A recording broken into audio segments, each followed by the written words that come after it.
बिहार में एलजेपी दो गुट में बढ़ चुकी है। एक तरफ चाचा हैं तो दूसरी ओर भतीजे। लेकिन इन सब के बीच पिता रामविलास पासवान के विरासत को संभालने की कोशिश चिराग पासवान की तरफ से की जा रही है, तो वहीं दूसरी ओर पशुपति पारस अपने भाई के विरासत पर खुद को स्थापित करने की कोशिश कर रहे हैं। हालांकि इस कोशिश में जीत किसकी होगी ये तो देखने वाली बात होगी, लेकिन इन सब के बीच मोदी कैबिनेट के विस्तार को लेकर भी अब चिराग पासवान की चिंताएं बढ़ गई है। दरअसल चर्चित नामों में एक नाम पशुपति पारस का भी है और पहले ही इस बात की चर्चा चिराग पासवान की तरफ से की गई थी कि अगर एलजेपी कोटे से पशुपति पारस को केंद्र में जगह मिलती है तो ये उन्हें नामंजूर है और इसको लेकर वो न्यायालय का दरवाजा भी खटखटा सकते हैं। आपको बता दें कि चिराग पासवान ने प्रेस कॉन्फ्रेंस के दौरान अपने चाचा पशुपति पारस को शुभकामनाएं तो दी हैं और ये भी कहा है कि आखिर यही तो वजह थी जिसके लिए इतना बड़ा कदम उनकी तरफ से उठाया गया और अपने ही लोगों को उन्होंने धोखा दिया। लेकिन अगर एलजेपी कोटे से उन्हें मंत्रिमंडल में जगह मिलती है तो इसके बाद वो न्यायालय का दरवाजा खटखटाएंगे। यानी कि साफ चिराग पासवान की चिंता बढ़ते हुए दिखाई दे रही है। और क्या कुछ जानकारी है आपको विस्तार से बताते हैं। केंद्रीय गृह मंत्री अमित शाह ने सोमवार को पशुपति पारस को फोन करके बातचीत की। अमित शाह का फोन ऐसे समय आया जब केंद्र की मोदी सरकार की कैबिनेट विस्तार की चर्चा तेज है। ऐसे में पशुपति को अमित शाह का फोन आया और चिराग पासवान के लिए सियासी तौर पर चिंता बढ़ गई है। बता दें कि केंद्रीय गृह मंत्री अमित शाह और बीजेपी के संगठन महामंत्री बीएल संतोष के बीच मुलाकात के बाद सियासी हलचल तेज हो गई है। वहीं दिल्ली के साथ साथ बिहार की राजनीति पटना में भी मोदी कैबिनेट विस्तार पर चर्चा शुरू हो गई है। ऐसे में सबसे ज्यादा चर्चा रामविलास पासवान की जगह मंत्री बनने वाले नेता की है, जिसके लिए चिराग पासवान और पशुपति पारस दोनों ही दावेदार माने जा रहे हैं। रामविलास पासवान की जयंती के मौके पर सोमवार को गृह मंत्री अमित शाह ने एलजेपी संसदीय दल के नेता पशुपति कुमार पारस को फोन किया। अमित शाह का फोन केंद्रीय मंत्रिमंडल विस्तार से जोड़कर देखा जा रहा है।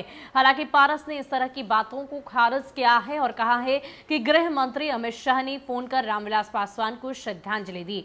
पशुपति पारस ने कहा कि केंद्र की कैबिनेट विस्तार पर अमित शाह से कोई बात नहीं हुई। मंत्रिमंडल का विस्तार पीएम मोदी का विशेषाधिकार है। पारस ने कहा कि जानकारी मिल रही है कि 1-2 दिनों में केंद्रीय मंत्रिमंडल का विस्तार हो सकता है। पशुपति पारस भले ही खुलकर मंत्री बनने की बात को स्वीकार ना रहे हों, लेकिन जिस तरह से रामविलास पासवान की जयंती पर मीडिया कर्मियों के द्वारा पूछे गए सवालों पर क्या मंत्री वो बनने वाले हैं, क्या अमित शाह का फोन आया, तो उन्होंने कहा कि राज को राज रहने दो। बता दें कि पिछले दिनों रामविलास पासवान के भाई पशुपति कुमार पारस ने पार्टी नेताओं के साथ मिलकर भतीजे चिराग के खिलाफ एक अलग मोर्चा खोल दिया। पशुपति के साथ एलजेपी के अन्य 4 सांसद भी आ गए और चिराग से बगावत कर उन्हें राष्ट्रीय अध्यक्ष पद से हटा दिया। इस दौरान चिराग ने प्रधानमंत्री मोदी के लिए खुलकर बोला और कहा कि अपने हनुमान का राजनीतिक वध होता देख राम खामोश नहीं बैठेंगे।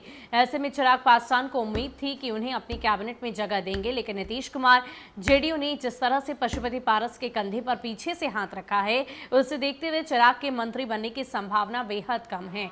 इतना ही नहीं, अमित शाह के पशुपति पारस को फोन करने के बाद संभावना पूरी तरह से खत्म होती दिख रही है। गौरतलब है कि एलजेपी पहले से मोदी कैबिनेट में शामिल थी। रामविलास पासवान मोदी कैबिनेट में मंत्री थे, लेकिन उनके निधन के बाद एलजेपी की हिस्सेदारी केंद्रीय कैबिनेट से खत्म हो गई थी। बिहार विधानसभा चुनाव के दौरान चिराग ने एनडीए से अलग होकर इलेक्शन लड़ने का फैसला लिया। वहीं पशुपति पारस ने पार्टी सांसदों को अपने साथ मिला लिया, जिसके चलते चिराग अकेले पड़ गए हैं। ऐसे में माना जा रहा है कि एलजेपी कोटे से पशुपति के मंत्री बनने की संभावना बढ़ गई है। यानी कि कहीं ना कहीं केंद्र में कैबिनेट विस्तार को लेकर पशुपति पारस की नाम चर्चा का विषय है और लगातार इस बात को चर्चा हो रही है कि कहीं ना कहीं सियासी तौर पर चिराग अब और भी ज्यादा संकट में घिर गए हैं।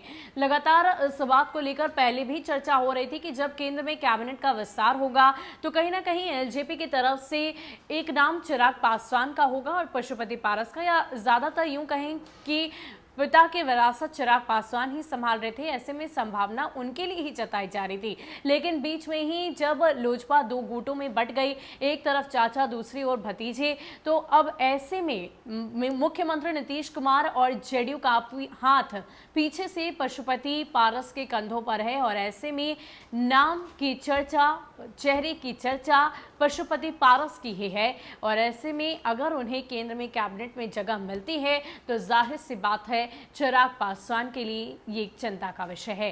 फिलहाल के लिए इतना ही। ज्यादा अपडेट के लिए आप बने रहिए न्यूज़ 1 नेशन के साथ। नमस्कार।